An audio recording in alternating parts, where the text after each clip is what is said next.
አቦሌ ዜና ወዳችን እንደቀጠለ የተከበራችሁ ተመልካቾቻችን አሁን ደግሞ ሰዓቱ የቢዝነስ ዘገባዎች ወደ እናንተ የሚደርሱበት ነው። የተመረጡ የቢዝነስ ዘገባዎችን ሊያደርሰን ደግሞ ነጻነት ደጉ ስቱዲዮ ነው የሚገኘው።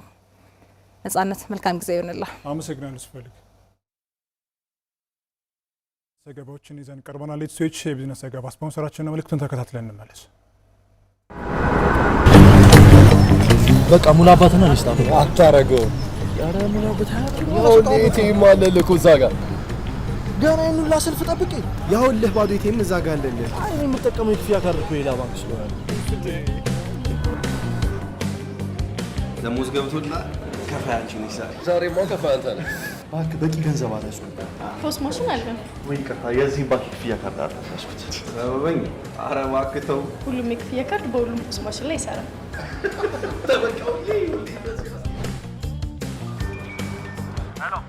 መዋጮ አንስጠልኝ በዛው። በእናትህ ምንም ብር የለም አሁን እጄ ላይ። እንዴ ያው እንደዛ ጋር እኮ ኢቲኤም። አይ የኔ ክፍያ ካርድ እኮ ግን እዛኛው ማሽን ላይ ይሰራል።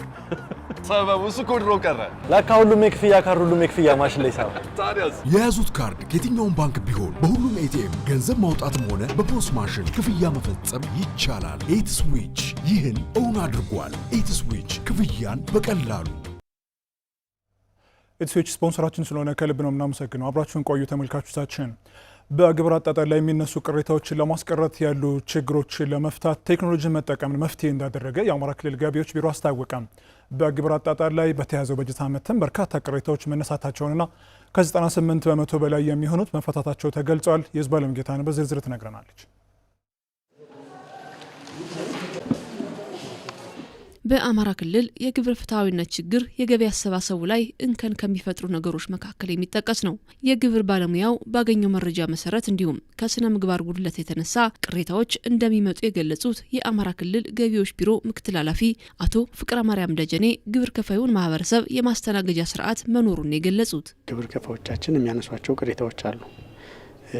ይህ እንግዲህ ሰው የሚሰራው ስራ በመሆኑ ብዙ ጊዜ እንደነዚህ አይነት ስህተቶች እንደነዚህ አይነት ወቀሳዎች ይጠበቃሉ። አንዳንዶቹ ምክንያታዊ ናቸው። ምክንያቱም ግብር ከፋው ባለሙያው ለጥናት በሚሄድበት ሰዓት ባገኘው መረጃ መሰረት ነው የቀን ገቢ ጥናት አጥንቶ የሚመለሰው። አንዳንዶቹ ደግሞ በእኛ ባለሙያዎች የስነ ምግባር ጉድለትም ተመሳሳይ ጥፋት ጠፍተው እናገኛቸዋለን።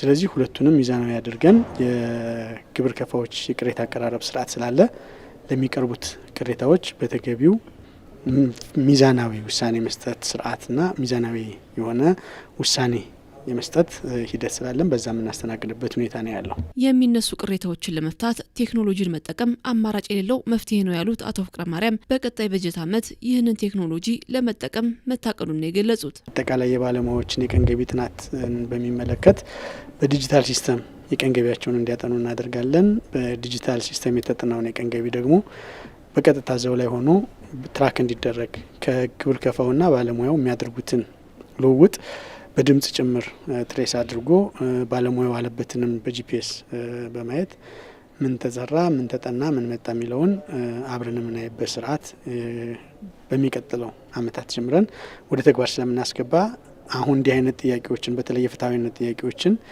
በተለይ ደግሞ በዋናነት በባለሙያዎች የስነ ምግባር ጉድለት የሚፈጸሙ ጥፋቶችን በዚህ እናስቀራለን ብለን እናስባለን።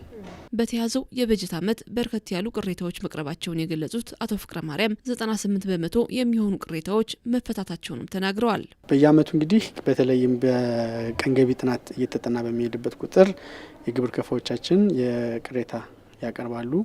በእርግጥም እስከ 8ኛው ወር መጨረሻ ወይም እስከ 9ኛው ወር አሁን እስካለንበት ወር ድረስ ከ98% በላይ የቀረቡ ቅሬታዎች ሁሉ ምላሽ እንደተሰጣቸው በቂ መረጃ አለኝ። ቴክኖሎጂን በአግባቡና በቅንጅት መጠቀም በግብር ከፋዩና በግብር ሰብሳቢው ባለስልጣን መካከል ያለውን ግልጽነት የጎደለውና በሰው ንክኪ ላይ የተመሰረተ አሰራርን በመቅረፍ ረገድ አስተዋጽኦ እንዳለውም ተጠቁሟል።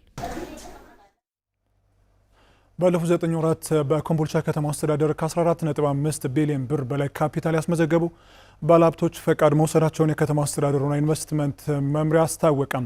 ባለሀብቶቹ ከ20 ሺህ በላይ ለሚሆኑ ስራ ፈላጊዎች የስራ ዕድል መፍጠራቸውንም መምሪያው አስታውቋል። ጌታቸው ስንታየው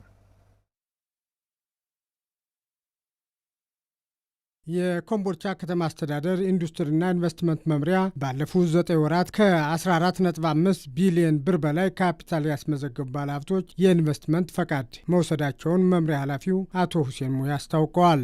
አዲስ የኢንቨስትመንት ፈቃድ እንዳወጡ በእቅድ 106 ይዘን አሁን ባለው አፈጻጸማችን 84 ባለሀብቶች ወይም የእቅዳችንን 79% የሚሆን አዲስ የኢንቨስትመንት ፈቃድ በመስጠት ወደ ከተማ አስተዳደራችን ባለሀብቶች እንዲመጡ አድርገናል። ከዚህ በተጨማሪ እነዚህ 84 ባለሀብቶች ወደ ከተማችን ይዘው ሲመጡ አዲስ ካፒታል ይዘው ይመጣሉ።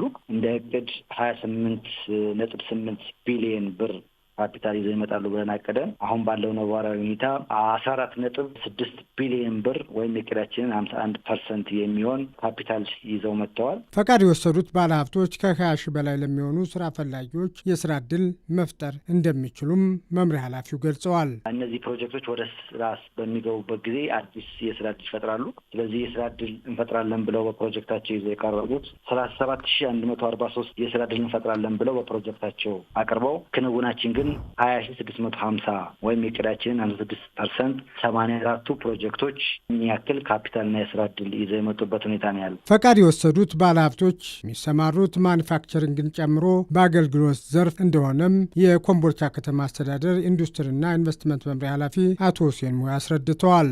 ባለሀብቶቹ ወደ ከተማ አስተዳደራችን ሲመጡ በማኒፋክቸሪንግ ኢንዱስትሪው በአራቱም ዘርፍ ጨርቃጨርቅ፣ አልባሳትና ቆዳ አንዱ የስራ ዘርፍ ነው። ሁለተኛው ደግሞ ኬሚካልና ኮንስትራክሽን ነው። ሶስተኛው እንጨትና ብረታ ብረት፣ አራተኛው አግሮ ፕሮሰሲንግ ዘርፍ። በእነዚህ ማኑፋክቸሪንግ ወይም በአምራች ኢንዱስትሪው እነዚህ መጥተዋል። በተጨማሪም ደግሞ በአገልግሎት ዘርፍ በሆቴል እና በግብርና ዘርፍ ደግሞ ከብት በማድለብና በእንስሳት እርባታ፣ በዶሮ እርባታ የቀረቡ ፕሮጀክቶች ናቸው። የኮምቦልቻ ከተማ አስተዳደር የኢንዱስትሪ መንደር ከመሆኗን በተጨማሪ የፋይናንስ ተቋማትን ጨምሮ የተለያዩ መሰረተ ልማት የተሟሉላት ሲሆን ከአዲስ አበባ ከተማም በቅርብ ርቀት የምትገኝ በመሆኑ የውጭና የሀገር ውስጥ ባለሀብቶች ወደ ከተማዋ በመግባት መዋዕለ ንዋያቸውን በማፍሰስ ተጠቃሚ እንዲሆኑም ጥሪ አቅርበዋል።